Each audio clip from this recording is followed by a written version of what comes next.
He never lost a battle, not once. Over 30 campaigns, hundreds of thousands of enemies, gone. Some say he was a genius, others say he was a monster. His name, Bai Qi, the most ruthless general you've probably never heard of. Welcome to the blood-soaked story of the human butcher of ancient China. Let's rewind over 2,000 years to the Warring States period. China wasn't a country, it was a free-for-all. Kingdoms like Qin, Zhao, Chu, and Han were playing Game of Thrones.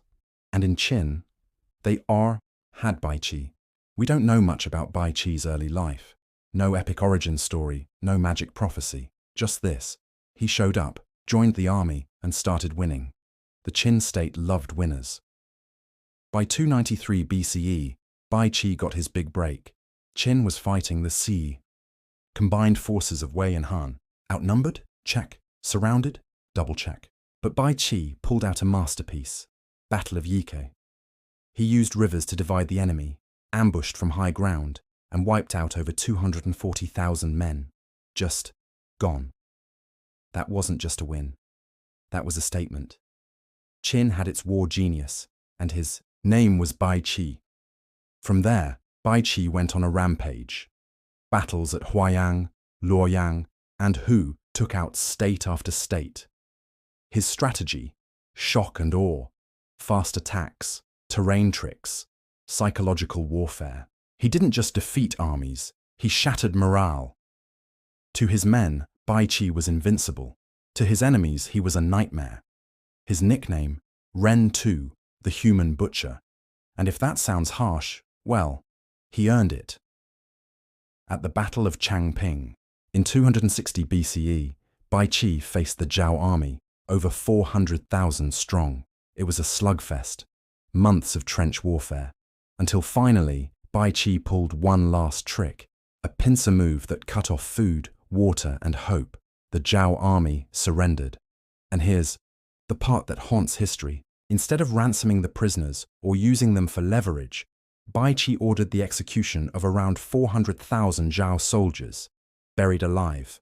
Why? To send a message. That's when his legend became something darker.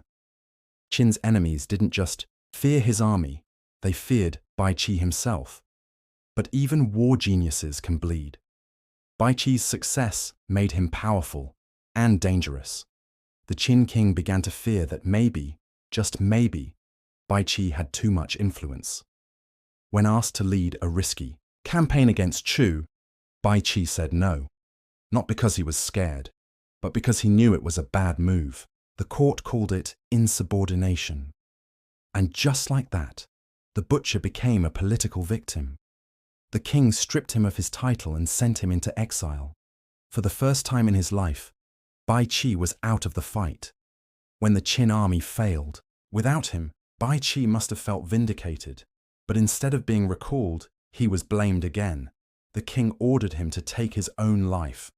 And so, in 257 BCE, Bai Qi the human butcher died by his own hand. A legend brought low, not by blade, but by fear and politics.